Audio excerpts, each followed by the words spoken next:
Understanding, Square Up To, a guide for English language learners. Hello everyone, and welcome to our English language learning series.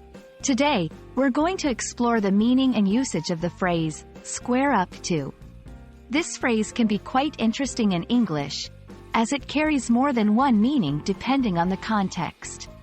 So, let's dive in and understand this phrase in detail.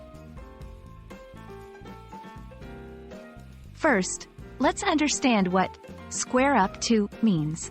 This phrase generally has two main interpretations. 1. To prepare to face a difficult situation or opponent. It suggests a readiness to confront a challenge head-on. 2. To confront someone or something directly. This implies facing something without evasion. The origin of this phrase comes from the literal idea of squaring up, or aligning oneself squarely when facing something, especially in the context of boxing or physical confrontations. Now, let's see some examples of how square up to can be used in sentences. 1. Facing challenges. She squared up to her fears and finally learned to swim. 2. Confrontation. The two competitors squared up to each other before the match began. These examples help illustrate the different ways in which this phrase can be applied in everyday English. It's easy to confuse square up to with square off against.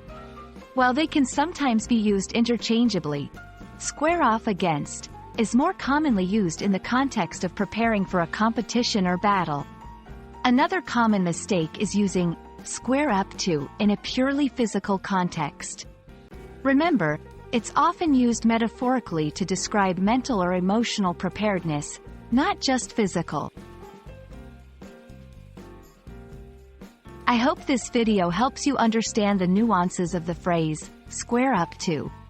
Remember, English is full of phrases with multiple meanings, and context is always key in understanding them. Happy learning, and see you in our next video.